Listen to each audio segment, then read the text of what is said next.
Hello dear students, yes good morning, good evening all of you. Income tax return filing की class में एक बार फिर से आपका हार्दिक स्वागत है। हम बात कर रहे हैं आईटीआर 2 की। आईटीआर 2 के प्रीवियस लेक्चर्स में हमने बात की थी land and building capital gain की। आज के लेक्चर में हम बात करने वाले हैं इक्विटी शेयर के। अगर आप कोई भी इक्विटी शेयर परचेज करते हैं फिर आप उसको सेल करते हैं, इस पर किस तरह से कैपिटल गेन का कैलकुलेशन होगा और उसको इनकम टैक्स रिटर्न आईटीआर 2 के अंदर या फिर आईटीआर 3 के अंदर आपको किस तरह से शो करना है, आज हम इस लेक्चर के अंदर डिटेल में समझने वाला हैं। इक्विटी शेयर की अगर हम यहां पर बात करते हैं तो आईटीआर 2 कैपिटल गेन के अंदर जो इक्विटी आती है वो आती है सर डिलीवरी की। एक होता है इंट्राडे एफएनओ जो कि हम बात करेंगे आईटीआर 3 के अंदर, और ये जो बात आती है ये बात आती है सर डिलीवरी की, यानी कि अगर आपने कोई भी इक्विटी शेयर परचेज किए हैं, चाहे वो किसी भी ब्रोकर के थ्रू परचेज किए हैं जहां पर आपने एसटीटी पे किया हुआ है, यानी कि लिस्टेड इक्विटी शेयर अगर आपने परचेज किए हैं तो आपको उसका होल्डिंग पीरियड देखना होता है। डिलीवरी का सिंपल सा मतलब होता है कि सर मैंने कोई भी शेयर परचेज किए, उसको मैंने 2 दिन 3 दिन 4 दिन उसको होल्ड किया, फिर मैंने उसको सेल किया, 1 साल मैंने होल्ड किया, 2 साल मैंने होल्ड किया, इसके बाद फिर मैंने उसको सेल किया, दैट्स कॉल्ड डिलीवरी। जब आप डिलीवरी के केसेस में आप कोई भी इक्विटी शेयर परचेस करते हैं तो वो एक कैपिटल एसेट मानी जाती है, और जब कैपिटल एसेट को अगर हम सेल्स करते हैं तो जो प्रॉफिट होता है उसको कैपिटल गेन और लॉस होता है उसको कैपिटल लॉस बोलते हैं। इक्विटी शेयर अगर हम लॉन्ग टर्म परचेज का सेल कर रहे हैं, यानी कि 12 मंथ से ज्यादा अगर हमने उसको होल्ड किया था तो वो आपकी लॉन्ग टर्म इक्विटी शेयर मानी जाती है, और लॉन्ग टर्म इक्विटी शेयर को अगर हम सेल करते हैं तो लॉन्ग टर्म कैपिटल गेन होता है जो सेक्शन 112A के थ्रू होता है। ठीक है। दूसरा, अगर आप 12 मंथ से नीचे अगर होल्ड कर रहे हैं, यानी कि 7 महीने में होल्ड किया, 5 दिन में होल्ड किया, 10 दिन में होल्ड करके आपने उसको सेल कर दिया तो वो शॉर्ट टर्म कैपिटल एसेट मानी जाएगी, और उसको अगर आप सेल करोगे तो शॉर्ट टर्म कैपिटल गेन होगा जो 111A के थ्रू रजिस्टर्ड होगा। तो यहां पर अब अगर हम कवर करते हैं, हमारे पास में ये कुछ शीट है जो एक प्रॉपर डेटा है, उस डेटा के हिसाब से हम कवर करते हैं। दूसरा कि अगर कोई पर्सन आपसे इनकम टैक्स रिटर्न फाइल करवा रहा है, उसके पास में अगर इस तरह का कोई भी ऐप से उन्होंने कोई किया होगा, यानी कि रजिस्टर्ड किया होगा, डीमेट अकाउंट बनाया होगा, वहां पर उसके कुछ ट्रांजैक्शन होंगे, तो वो ट्रांजैक्शन आपको यहां पर इस तरह से दिखते हैं। जैसे हम यहां पर बात कर रहे हैं, ये दिख रहा है सर शॉर्ट टर्म ट्रेड, यानी कि ये 12 महीनों से कम होल्ड करके उन्होंने सेल्स कर दिया। दूसरा, यहां पर आपको दिख रहा है सर ये लॉन्ग टर्म ट्रेड है। लॉन्ग टर्म ट्रेड का मतलब उसको 12 महीने से ज्यादा होल्ड किया था और फिर उसको उन्होंने सेल कर दिया। तो ये जो बात कर रहे हैं ये कैपिटल गेन की है। तो शॉर्ट टर्म और लॉन्ग टर्म, डिलीवरी के केसेस में शॉर्ट टर्म और लॉन्ग टर्म। जब आप कोई भी ट्रांजैक्शन करते हो तो आपके कुछ एक्सपेंसेस होते हैं, जैसे यहाँ पर integrated GST, IPAT, exchange transaction, STT, SBI turnover, stamp duty या अदर क्रेडिट एंड डेबिट, बहुत सारे ऐसे एक्सपेंसेस होते हैं। तो अगर हम कैपिटल गेन की बात करते हैं तो कैपिटल गेन कैसे आता है? कैपिटल गेन आता है सर हमारा सेल्स कंसिडरेशन, यानी कि हमने सर सेल जो शेयर परचेज किए थे वो हमने कितने में सेल किए। दूसरा, उसमें से हम क्या माइनस करेंगे? उसमें से हम माइनस करेंगे सर कि हमने शेयर कितने में परचेज किए थे वो माइनस कर दो, बाकी इसके रिलेटेड अगर कुछ एक्सपेंसेस है तो वो माइनस कर दो। तो ये माइनस करने के बाद सर हमारे पास में क्या आएगा? नेट प्रॉफिट आएगा। अब अगर एक्सपेंसेस की बात करते हैं in case of capital gain, तो कैपिटल गेन के केसेस में आपको एसटीटी का जो एक्सपेंसेस होता है उसका डिडक्शन आपको नहीं मिलता। एसटीटी, सिक्योरिटी ट्रांजैक्शन टैक्स, अगर आप पे कर रहे हो तो उसका डिडक्शन आपको कैपिटल गेन हेड में नहीं मिलेगा।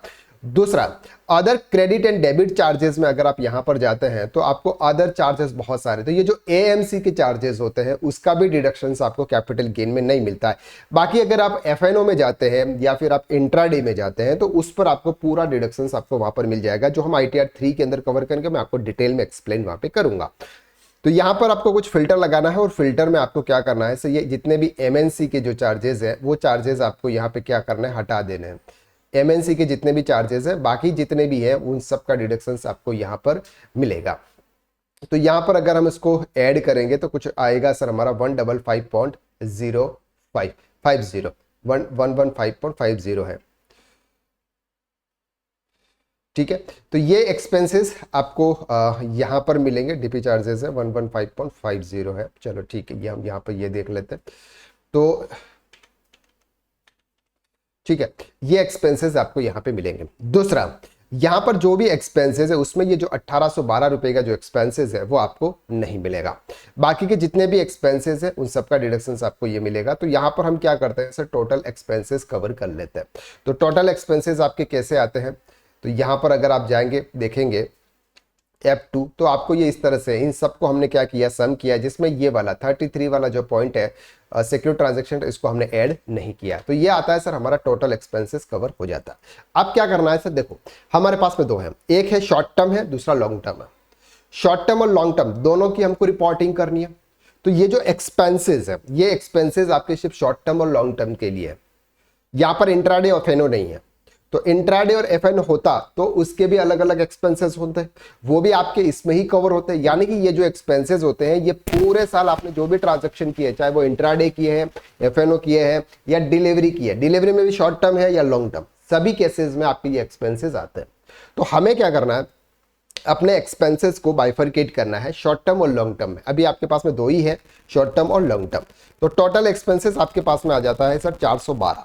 अगर आपके पास में ऐसे क्लाइंट आते हैं जिनकी वैल्यू ज्यादा है, यानी कि जिनके ट्रांजैक्शन करोड़ों में है, तो यहां पर एक्सपेंसेस भी लाखों में होंगे, फिर हजारों में होंगे। तो ये आपको यहां पर देखना होगा।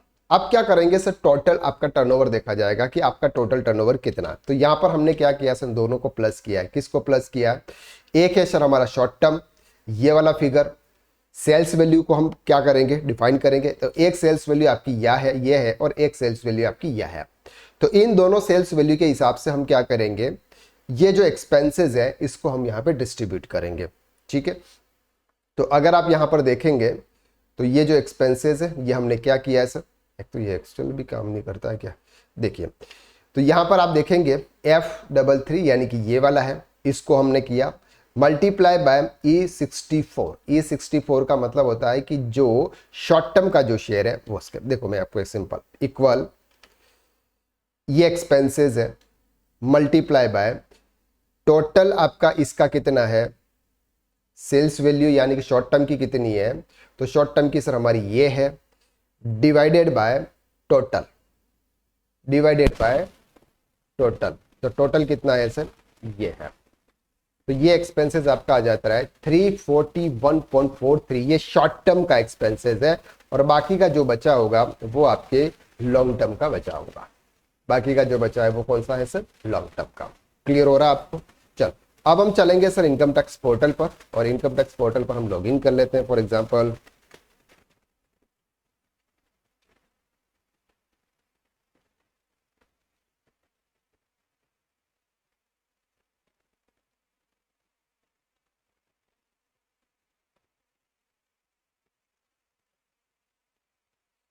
अब सेलेक्ट करेंगे सर 2627 ऑनलाइन, कंटिन्यू के ऑप्शंस पर जाएंगे, ITR 2 फाइल कर रहे हैं।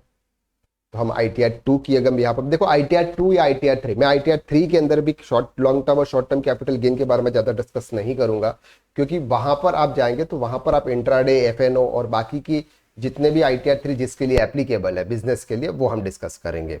तो ITR 2 और ITR 2 पे आपको सेलेक्ट करना है, लेट गेट स्टार्टेड पर जाना है। अब यहाँ पर आपको शेड्यूल सेलेक्ट करने के होते हैं, जो हमने प्रीवियस लेक्चर के अंदर देखा है कि आपके लिए कौन सा शेड्यूल एप्लीकेबल होगा।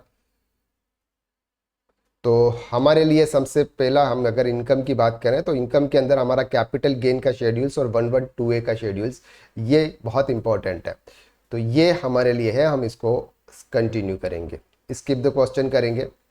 और सबसे पहले हम जाएंगे 112A में। 112A जो होता है ये लॉन्ग टर्म इक्विटी शेयर की बात करता है। किसकी बात करता है sir, long term equity share के। तो यहाँ पर हम एड अनदर, अगर आपके पास में CSV टेम्पलेट ऐसा कुछ है तो, लेकिन आप अनदर पे जाएंगे। सबसे पहले हम देखेंगे कि सर ये जो शेयर है ये आपने परचेज किए थे, ये कब परचेज किए, तो आफ्टर 31 जनवरी 2018 के बाद परचेज किए हुआ। अब आपको यहाँ पर क्या करना है sir, full value of consideration if share unit are require on or before 31 January 2018 if share are after please full value consideration. यानी कि सर अगर आप 2018 के बाद अगर आप परचेज कर रहे हैं तो फुल वैल्यू कंसिडरेशन आपको करनी है। तो हमारे केसेस में अगर हम बात करें तो यहां पर आप देखेंगे शॉर्ट टर्म है, हम बात कर रहे हैं लॉन्ग टर्म की। तो लॉन्ग टर्म की आपके पास देखेंगे तो आपकी टोटल सेल्स वैल्यू कितनी है सर, 93956.75, 93956.75, 0.75 नहीं ले रहा है, चलो ठीक है, तो ये 7 कर देते हैं हम, ठीक है, 93957। अब यहां पर कॉस्ट ऑफ एक्विजिशन, शेयर की कॉस्ट कितनी है सर, 1,18,443, 1,18,443 ये उसकी कॉस्ट आ गई सर। अब इसके लिए एक्सपेंसेस कौन से हुए, तो हमारे पास में ये एक्सपेंसेस है जो हमने अभी कैलकुलेट किए हैं, ये एक्सपेंसेस है। लॉन्ग टर्म के लिए कितने हैं सर, 7.71, तो ये हमारे पास में एक्सपेंसेस आ गए, ये 71। ऐसे कैसे हो गया, टोटल डिडक्शन कैसे हो गया?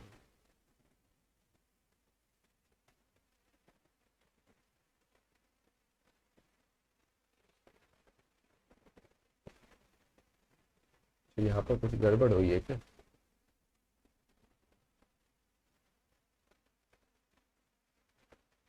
बाय वैल्यू कितनी है सर, 1,18,443, 1,18,400, ये गड़बड़ हुई है, तो वही सोचिए इतना अमाउंट कैसे आ रहा है। चल, तो टोटल आपका लॉस आ रहा है सर 24,557, इसको हम यहाँ पर कर लेते हैं सेम। ये बात हो गई लॉन्ग टर्म इक्विटी शेयर की। आपने लॉन्ग टर्म पूरे साल कितना शेयर किए वो आपके यहाँ पर कवर हो गया। कंफर्म के ऑप्शंस पर जाएंगे तो ये वाला जो शेड्यूल है 112 है जो लॉन्ग टर्म इक्विटी शेयर की, वो आपका कवर होता है। अब हम जाएंगे सर शॉर्ट टर्म की तरफ, और शॉर्ट टर्म में आप देखेंगे तो शॉर्ट टर्म में आपको यहां पर दिखेगा ये वाला, देखो, from sale of equity share, unit of equity oriented mutual fund, unit of business STT is paid, तो आपको इस पे क्लिक करना है, एड अनदर के ऑप्शंस पर जाना है, यहां पर आपको सेलेक्ट करना है 11A और फुल वैल्यू ऑफ कंसिडरेशन आपको देनी है। तो हमारे केसेस में यहां पर फुल वैल्यू कंसिडरेशन कितनी है सर, ये रही 451,501, 451,501, ये सर आपकी फुल वैल्यू कंसिडरेशन है जिसमें आपने टोटल सेल किया हुआ सेल्स वैल्यू है। कॉस्ट ऑफ एक्विजिशन आपकी कितनी है सर, 404,398, तो यहां पर आएगा 404,398। इसके बाद ये कुछ भी नहीं है, एक्सपेंसेस यहां पर आएंगे सर। एक्सपेंसेस हमने अभी कैलकुलेट किए थे, कितने एक्सपेंसेस हैं सर आपके, 342 लिख लेते हैं, 342, क्लियर, बस ये आपका प्रॉफिट हो रहा है सर 46,761। देखो लॉन्ग टर्म में आपको लॉस हो रहा है, शॉर्ट टर्म में आपको प्रॉफिट हो रहा है, तो जो लॉन्ग टर्म का जो लॉस है वो शॉर्ट टर्म के सामने एडजस्ट नहीं होता है, वो अब कैरी फॉरवर्ड होगा। तो यहां पर सर हमने ये कर दिया कि अगर आपका कोई भी short term capital gain in case of equity share है, या लॉन्ग टर्म कैपिटल लॉस या gain in case of equity share है, वो हमने यहां पर टोटल तरीके से सर आपको दिखा दिया। क्लियर हो गया आपको यहां तक। चल, दूसरी चीज आ रही है कि अगर आपके कुछ ऐसे शेयर हैं, जैसे हम ITR 2 की तरह अगर मूव करते हैं, कुछ ऐसे हैं जो आपके other than equity listed share है, यानी कि अनलिस्टेड इक्विटी शेयर अगर आपने कोई भी परचेस किए हुए हैं और उसको अगर आपने सेल्स किए हुए हैं, तो वो आप कहाँ पे शो करेंगे। जैसे ये हमारे शॉर्ट टर्म कैपिटल गेन है, ये लिस्टेड इक्विटी शेयर नहीं है, अनलिस्टेड है। तो अनलिस्टेड में आपको ITR में जाना है, ये 5 नंबर कॉलम में from sale of assets other than A1 A2 A3, इसमें आपको एडिट करना है, और एडिट करने के बाद आपको यहां पर ये करना है, full value of consideration respect of asset other than unquoted share, यहां पर फिगर डालना है। ये वाला तो है ही नहीं, इसको क्रॉस कर देते हैं हम, ये वाला 976,497 ग्रॉस कंसिडरेशन है सर, 976,497, ठीक है। इसके बाद कॉस्ट ऑफ एक्विजिशन कितनी है, 660,530, 660,530, तो ये आपका प्रॉफिट आ गया सर 315,961। ये short term equity share unlisted है, ध्यान से समझना। लिस्टेड है वो हमने 111A के थ्रू शो किए हुआ है, जो अनलिस्टेड है वो आपको 5 नंबर कॉलम में डालना है। क्लियर हो गया आपको यहाँ तक? चल, बाकी कुछ भी नहीं है, बाकी आप उसको कर लीजिए यहाँ से कंफर्म। अब एक और चीज यहां पर आती है सब, ध्यान से समझना उसको। हालांकि मैं उसको ITR 3 के अंदर बहुत कॉम्प्रेहेंसिव इनकम टैक्स रिटर्न है, जिसमें पूरी डिटेल्स एक पूरे पर्सन का सभी हेड्स की इनकम के साथ में एक कॉम्प्रेहेंसिव इनकम टैक्स रिटर्न में आपको ITR 3 के अंदर पूरा डिटेल में लेके आऊंगा, जिसमें उनके इक्विटी शेयर है, इंट्राडे किया है, ये किया हुआ, कोई बिजनेस भी है, पूरा रिटर्न आपको अलग तरीके से देखने को वहां पर मिलेगा। क्लियर हो गया? तो इस तरह से आप कैपिटल गेन के जितने भी capital gain in case of equity share है, चाहे वो शॉर्ट टर्म है चाहे वो लॉन्ग टर्म है, आप इस तरह से आप आपके इनकम टैक्स रिटर्न के अंदर शो करोगे। क्लियर हो गया? चलो, तो आज के लिए बस इतना। नेक्स्ट लेक्चर में फिर मुलाकात करते हैं, तब तक के लिए थैंक यू सो मच।